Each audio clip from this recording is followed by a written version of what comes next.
మీ business ఏదైనా మీ ఊర్లో promotion చేయాలంటే అది సుమన్ టీవీతోనే సాధ్యం. ఇప్పుడే సంప్రదించండి.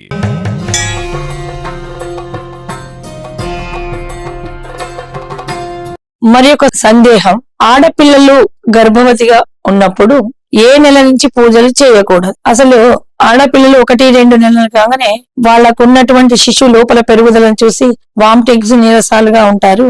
దాదాపుగా ప్రెగ్నెన్సీ ఉన్న అమ్మాయిలను ఎక్కువ దూరంగా నడిపించడం, ఎక్కువసేపు ఉపవాసాలు ఉంచడము, వ్రతాలు ఇవన్నీ చేయించరు. కానీ ముఖ్యంగా కనబోయే తల్లి తండ్రులకు 6 నెలల నుంచి పురుడు అనేది పాటించాలి. కుటుంబ సభ్యులు కూడా గృహప్రవేశాలు 1వ నెల నుంచే, కోడలు గర్భవతిగా ఉన్నప్పుడు ఒక ముగ్గు పోసుకుని సంవత్సరం లోపల మనము గృహప్రవేశం చేయాలి. ఒక్క రోజు ముందైనా చేయాలి. కనీసం 365 రోజుల్లో ఒక్కరోజు 24 గంటల ముందైనా గృహప్రవేశం చేయాలి. అలాంటప్పుడు ఇంట్లో కోడలు గర్భవతిగా ఉన్నప్పుడు గృహప్రవేశాలు చేయకూడదు, విశిష్టమైన పూజలు కూడా చేయకూడదు. కొంతమంది ఆడపిల్లలు కొన్ని ప్రదేశాలలో కొబ్బరికాయ కూడా కొట్టకూడదు. ఇంకా గృహప్రవేశం అన్నాక టెంకాయలు కొట్టడము, కడపలకు ఎన్ని కడపలు ఉంటే అన్ని కడపలకు బలి ఇవ్వడం, అంటే నిమ్మకాయలు కోయడము, గుమ్మడికాయలు కట్ చేయడం, ఇవన్నీ జరుగుతాయి. ఇవన్నీ కూడా లోపల వారసుని మోస్తున్నటువంటి వాళ్లకు అమ్మాయి ఉంది కాబట్టి, ఇల్లాలు ఉంది కాబట్టి ఇవన్నీ చేయకూడదు. మరి ఇంకో సందేశము, సంవత్సరం అయిపోతుంది, చాలా మంది వస్తుంటారు మా దగ్గరికి ఇలాంటి సమస్యలు పట్టుకొని, మా కోడలేమో గర్భవతి అమ్మా,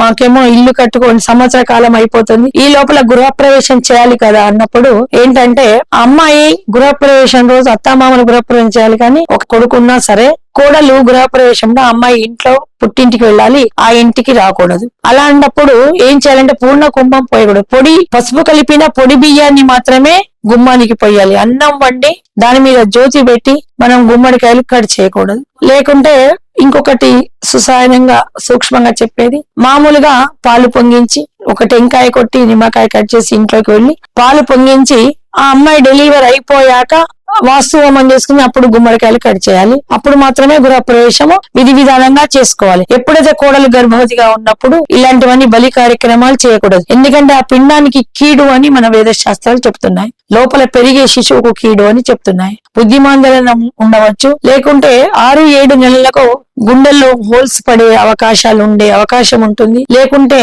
చెముడు మెదడు సరిగా ఉండకుండా చెముడు వచ్చే అవకాశం ఉంటుంది. మూగా చెముడు పిల్లలు పుట్టే అవకాశం ఉంటుందని మనకు వాస్తు శాస్త్రంలోను వేద శాస్త్రంలో కూడా కోడలు గర్భవతిగా ఉన్నప్పుడు గృహప్రవేశాలు చేయకూడదు. విశేషమైన పూజలు, ఒక తల్లి తండ్రులకు సంబంధించినటువంటి తిథి కార్యక్రమాలు మాత్రమే చేయవచ్చు. 6 నెలలు వచ్చినాయంటే కనబోయే తల్లిదండ్రులు ఎటువంటి పూజలు కూడా తండ్రికి కూడా పురుడే, ఎటువంటి పూజలు చేయకూడదు. సాధ్యమైనంత విశ్రాంతిని ఆ అమ్మాయికి కల్పించాలి. స్వస్తి.